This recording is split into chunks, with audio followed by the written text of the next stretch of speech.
Hey guys, welcome to Tech Sanju. ये screen के जो राइट साइड में नीचे की तरफ जो एनिमेशन आपको दिखाई दे रहा है, इस एनिमेशन के लिए बहुत सारे ऐसे बच्चे हैं जो कि बेसब्री से इंतज़ार कर रहे थे। खैर, जोक्स अपार्ट, आरआरबी कोलकाता ने अपना जो पहला रिप्लेसमेंट पैनल है ये जारी कर दिया है। असिस्टेंट लोको पायलट और टेक्नीशियन दोनों के लिए यहाँ पे रिप्लेसमेंट पैनल जारी किया है। लगभग 2019 के नवंबर तक आरआरबी कोलकाता ने जो वेटिंग और मेन लिस्ट के जो कैंडिडेट थे उन सभी का यहाँ पे मेडिकल कंडक्ट करवा दिया था, और आज अक्टूबर 2021 हो गया, यानी कि लगभग 2 साल बाद आरआरबी कोलकाता ने यहाँ पे पहला रिप्लेसमेंट पैनल जारी किया है। 2020 में आपको सभी को पता होगा कि कोरोना वायरस की वजह से जो पैंडेमिक आया था उसके लिए लॉकडाउन की वजह से बहुत दिन सभी इकोनॉमी टोटल बंद हो गया था। इसके बाद धीरे धीरे जब लॉकडाउन हटने लगा और पैंडेमिक धीरे धीरे कंट्रोल में आ गया, उसके बाद रेलवे में भी अभी काम पहले से ठीक से चालू होने के लिए यहाँ पे कोशिश कर रहा है। तो इस बीच में आप लोग देख सकते हैं कि आरआरबी कोलकाता ने 1 अक्टूबर 2021 को जो एएलपी का रिप्लेसमेंट पैनल है और 8 अक्टूबर 2021 यानी कि कल ही के दिन टेक्नीशियन का भी रिप्लेसमेंट पैनल यहाँ से जारी कर दिया है। और इसके साथ साथ यहाँ पे रिप्लेसमेंट पैनल के बाद जो नया कट ऑफ आया है वो भी यहाँ पे जारी कर दिया है। तो इस वीडियो में हम लोग ये जो रिप्लेसमेंट पैनल आया है आरआरबी कोलकाता का असिस्टेंट लोको पायलट और टेक्नीशियन का, इसके बारे में हम लोग डिटेल्स में चर्चा करेंगे। दोस्तों, ये रहा जो असिस्टेंट लोको पायलट का रिप्लेसमेंट पैनल है जो कि 1 अक्टूबर 2021 को रिलीज़ किया गया था। आप यहाँ पे देख सकते हैं, यहाँ पे टोटल ईस्टर्न और साउथ ईस्टर्न के दोनों मैकेनिकल और इलेक्ट्रिकल डिपार्टमेंट मिला के टोटल 50 ऐसे कैंडिडेट है जिसका यहाँ पे रिप्लेसमेंट पैनल पे नाम आया है। और ये रहा टेक्नीशियन का रिप्लेसमेंट पैनल, यहाँ पे भी लगभग 80 से ऐसे कैंडिडेट है जिसका यहाँ पे रिप्लेसमेंट पैनल पे नाम आया है। तो दोस्तों, मैं आपको एक एनालिसिस दिखाता हूँ। मैं आपको बहुत ही सहज और सरल भाषा में आपको ये रिप्लेसमेंट पैनल का एनालिसिस करके दिखाऊंगा। तो दोस्तों, आरआरबी कोलकाता का जो रिप्लेसमेंट पैनल आया है वो यहाँ पे आप देख सकते हैं। पहले मैं कट ऑफ की बात करूँ, अगर असिस्टेंट लोको पायलट की बात किया जाए तो फिर इलेक्ट्रिकल जो ईस्टर्न रेलवे में जो इलेक्ट्रिकल डिपार्टमेंट लगभग 3.11 कट ऑफ यहाँ पे डिक्रीज़ हुआ है अनरिजर्व कैटेगरी के लिए। अगर एससी कैटेगरी का बात किया जाए तो फिर 2.3 नंबर डिक्रीज़ हुआ है एससी कैटेगरी के कैंडिडेट के लिए। एसटी के यहाँ पे लगभग 2.67 और ओबीसी के 2.32 कट ऑफ यहाँ पे डिक्रीज़ हुआ है। आप यहाँ से देख सकते हैं कि इलेक्ट्रिकल में ईस्टर्न रेलवे से लगभग 1.01, एससी में 1.53, एसटी में 2.67 और ओबीसी में लगभग 2.32 यहाँ पे कट ऑफ डिक्रीज़ हुआ है। वैसे इलेक्ट्रिकल जो साउथ ईस्टर्न का जो इलेक्ट्रिकल है डिपार्टमेंट, वहाँ पे अगर बात किया जाए तो वहाँ पे लगभग 0.65 अनरिजर्व कैटेगरी के लिए, 0.42 एससी कैटेगरी के लिए और 0.22 ओबीसी कैटेगरी के लिए यहाँ पे कट ऑफ डिक्रीज़ हुआ है।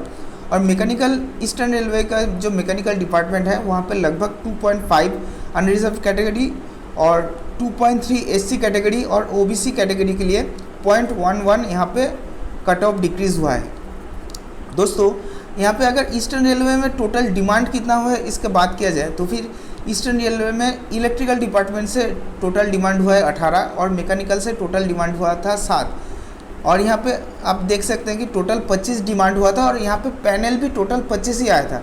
और अगर कैटेगरी वाइज बात किया जाए तो फिर अनरिजर्व से यहाँ पे टोटल 15, ओबीसी कैटेगरी से टोटल 4, एससी कैटेगरी से टोटल 5 और एसटी कैटेगरी से एक कैंडिडेट का यहाँ पे रिप्लेसमेंट पैनल पे नाम आया है ईस्टर्न रेलवे की तरफ से। और अगर साउथ ईस्टर्न रेलवे की बात किया जाए तो फिर साउथ ईस्टर्न रेलवे में सिर्फ इलेक्ट्रिकल कैटेगरी से टोटल 25 की डिमांड किया गया था और यहाँ पे 25 कैंडिडेट का ही भी यहाँ पे पैनल पे नाम आया है। और अगर कैटेगरी वाइज बात किया जाए तो फिर अनरिजर्व कैटेगरी से 16, ओबीसी कैटेगरी से 2 और एससी कैटेगरी से 7 कैंडिडेट का यहाँ पे सिलेक्शन हुआ है। दोस्तों, अभी ईस्टर्न रेलवे का जो टेक्नीशियन का यहाँ पे पैनल आया है और उसके जो डिमांड किया गया था उसके अगेंस्ट में जो पैनल आया है यहाँ पे जो कट ऑफ है उसके बारे में हम लोग चर्चा करने वाले हैं। यहाँ पे जो पहला कैटेगरी है जो है कैटेगरी नंबर 14 और डिपार्टमेंट जो है ब्रिज, यहाँ पे डिमांड भी एक हुआ था और पैनल भी एक आया था।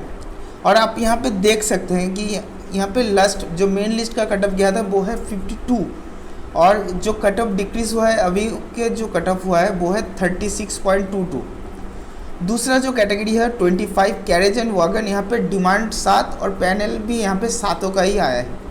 उसके बाद कैटेगरी नंबर 28 जो कि है क्रेन ड्राइवर, यहाँ पे भी एक कैंडिडेट का डिमांड हुआ था और यहाँ पे एक कैंडिडेट का भी यहाँ पे पैनल आया है। यहाँ पे भी लगभग 6 नंबर का यहाँ पे कट ऑफ डिक्रीज़ हुआ है।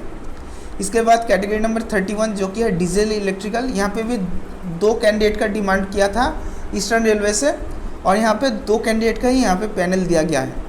आप यहाँ से देख सकते हैं लगभग 11 नंबर यहाँ पे कट ऑफ डिक्रीज़ हुआ है। इसके बाद आया कैटेगरी नंबर 34 जो कि है डीजल मैकेनिक, यहाँ पे भी जितना डिमांड किया गया था उतना ही यहाँ पे पैनल आया है। उसके बाद है 37 जो भी डीजल मैकेनिक है, यहाँ पे भी डिमांड और पैनल दोनों का नंबर सेम ही है। इसके बाद जो है कैटेगरी नंबर 47 जो कि है इलेक्ट्रिकल एंड पावर, यहाँ पे भी डिमांड एक किया गया था और पैनल भी एक आया है। और इसके बाद जो कैटेगरी नंबर 49 है इलेक्ट्रिकल ट्रेन लाइटनिंग और 52 जो कि है इलेक्ट्रिकल TRD OAG, फिर category 53 electrical TRD PSI, category 54 जो कि है इलेक्ट्रिकल TRS, कैटेगरी 57 EMU और कैटेगरी 59 फीटर। यहाँ पे सारी जगह पे जितना डिमांड किया गया था लगभग पैनल में उतना का ही यहाँ पे कैंडिडेट का नाम आया है। इसके बाद आप देख सकते हैं कि मैं आपको बताया था पहले ही कि यहाँ पे जो टेक्नीशियन का जो रिप्लेसमेंट पैनल आया है यहाँ से पे सिर्फ ईस्टर्न रेलवे और CLW इन दोनों से ही यहाँ पे रिप्लेसमेंट पैनल आया है। अभी भी यहाँ पे मेट्रो रेलवे कोलकाता है और साउथ ईस्टर्न रेलवे है, वहाँ से भी पैनल आना बाकी है। जब वहाँ पे नया डिमांड आएगा तब वहाँ से भी नया पैनल आने की पूरा चांसेस है।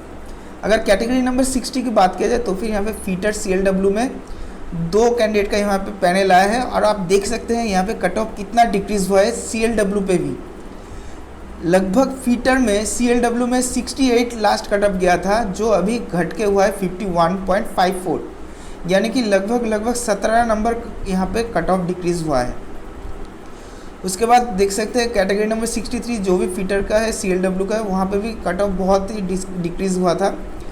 इसके बाद आप देखेंगे ये थोड़ा गौर कीजिए जो कि है कैटेगरी नंबर 66 जो है फीटर वर्कशॉप में। अब ध्यान से देखिए ये वर्कशॉप कहाँ से डिमांड हुआ था, ये डिमांड हुआ था ईस्टर्न रेलवे की तरफ से और यहाँ पे टोटल 15 ऐसे कैंडिडेट है जिसके लिए यहाँ पे डिमांड किया गया था, लेकिन यहाँ पे पैनल में कितना कैंडिडेट का नाम आया है, सिर्फ 14 कैंडिडेट ऐसे हैं जिसका यहाँ पे पैनल पे नाम आया है। और यहाँ पे कट ऑफ कितना डिक्रीज़ हुआ, 51 अभी का कट ऑफ है और 63 लास्ट कट ऑफ गया था, यानी कि लगभग यहाँ पे 12 नंबर कट ऑफ यहाँ पे डिक्रीज़ हुआ है। मैं आपको एक इन्फॉर्मेशन देना चाहता हूँ, यहाँ पे जितना भी कट ऑफ है लगभग सभी का अनरिजर्व कैटेगरी का कट ऑफ ही मैं यहाँ पे मेंशन किया हूँ। तो आप देख सकते हैं कि फीटर से जो ईस्टर्न रेलवे का जो डिमांड था उससे भी एक कम यहाँ पे पैनल पे नामा है। तो लगभग ये जाहिर सी बात है यहाँ से इन फ्यूचर एक और भी पैनल आएगा जहाँ पे ये जो डिमांड था वो फुलफ़िल किया जाएगा। इसके बाद आप देख सकते हैं कैटेगरी नंबर 84 जो कि मशीनिस्ट वर्कशॉप, कैटेगरी नंबर 126 जो कि रेफ्रिजरेशन और एयर कंडीशनिंग, कैटेगरी नंबर 134 जो कि है सिग्नल। यहाँ पे भी जितना डिमांड किया गया था ईस्टर्न रेलवे की तरफ से उतना ही यहाँ पर डिमांड फुलफ़िल किया है, पैनल भी उतना ही कैंडिडेट का आया है। इसके बाद आप देख सकते हैं कि कैटेगरी नंबर 136 जो कि है टेलीकम्युनिकेशन, यहाँ पे डिमांड टोटल हुआ था 5, लेकिन यहाँ पे पैनल कितना का आया है, 4 कैंडिडेट का। और अगर आप यहाँ पे जो कट ऑफ का जो PDF यहाँ पे दिया गया था ईस्टर्न रेलवे के वेबसाइट में, आप अगर कट ऑफ यहाँ पे फॉलो करेंगे तो आप देख सकते हैं वहाँ पे एक कैटेगरी में ऐसा था जहाँ पे बताया गया है कि एडजस्टेड विथ एक्स सर्विसमैन, यानी कि कहीं पे भी कुछ एक्स सर्विसमैन के जो पोस्ट था उसके साथ यहाँ पे जो डिमांड था उसको एडजस्ट कर दिया गया है। इसके बाद आप देख सकते हैं कि यहाँ पे कैटेगरी नंबर 142 जो कि चित्तरंजन लोकोमोटिव वर्क से बिलोंग करता है, टर्नर, यहाँ पे भी एक कैंडिडेट का यहाँ पे पैनल आया है और यहाँ पे भी एक एडजस्टमेंट किया गया है जो कि PWBD कैंडिडेट से। यहाँ पे जनरल का एक कैंडिडेट का जो PWBD जो कैंडिडेट है वह उससे एडजस्ट हो गया है। इसके बाद category number 149 welder, 151 welder CLW, 155 welder workshop, यहाँ से भी डिमांड हुआ है। लेकिन आप देख सकते हैं 155 जो कैटेगरी है वेल्डर वर्कशॉप, यहाँ पे टोटल डिमांड कितना हुआ था, 4 कैंडिडेट का यहाँ पे डिमांड हुआ था, लेकिन यहाँ पे पैनल आया है सिर्फ 2 कैंडिडेट का, यानी कि अभी भी यहाँ पे 2 कैंडिडेट का पैनल आना बाकी है। और इसके साथ साथ और भी यहाँ पे 2 कैटेगरी है जो कि 86 मेसन और 146 वेल्डर। इन दोनों डिपार्टमेंट में भी डिमांड हुआ था एक एक करके कैंडिडेट का, लेकिन अभी तक इसका कोई पैनल नहीं आया है। तो दोस्तों मैं इस एनालिसिस को आपके सामने इसलिए यहाँ पे रखा था कि आपको बता सकूँ कि अभी तक आरआरबी कोलकाता टेक्नीशियन का और भी यहाँ पे पैनल जारी करेगा, क्योंकि आप यहाँ पे से साफ साफ देख सकते हैं कि अभी तक जो ईस्टर्न रेलवे से जितना डिमांड किया गया था वो ही अभी तक पूरा फुलफिल नहीं हो पाया। इसके बाद CLW से टोटल कितना हुआ है, यहाँ पे 5-6 कैंडिडेट का यहाँ पे पैनल पे नाम आया है, और इसके बाद साउथ ईस्टर्न और मेट्रो रेलवे से कोई भी अभी यहाँ पे पैनल का कोई नाम ही नहीं लिया। तो लगभग वहाँ से भी कुछ कैंडिडेट का ऐसा होगा डिमांड आएगा जो नॉन ज्वाइनिंग है। तो उसके बाद अगर एक बार डिमांड आ जाए उसके बाद आरआरबी कोलकाता फिर से एक नया यहाँ पे पैनल जारी करेगा, और भी उम्मीद है कि यहाँ से और भी कैंडिडेट का यहाँ पे रिप्लेसमेंट पैनल के थ्रू यहाँ पे नौकरी मिल जाएगी। इन कैंडिडेट का भी यहाँ पे सिलेक्शन हुआ है रिप्लेसमेंट पैनल के थ्रू, सबको मैं बधाई देना चाहता हूँ। और आप जिसका अभी तक यहाँ पे पैनल पे नाम नहीं आया है, मैं सभी को बताना चाहता हूँ अभी आप लोग जो दूसरे एग्ज़ाम की तैयारी कर रहे हैं वो करते रहिए, और यहाँ पे जब जब नया डिमांड आएगा जो साउथ ईस्टर्न रेलवे या फिर मेट्रो रेलवे जहाँ से भी हो, अगर नया डिमांड जहाँ से भी आएगा रिप्लेसमेंट पैनल आरआरबी कोलकाता यहाँ से और भी दे सकता है। फिलहाल के लिए दोस्तों इस वीडियो में इतना ही, मिलते हैं आप लोगों से नेक्स्ट वीडियो में, तब तक के लिए थैंक यू फ्रेंड।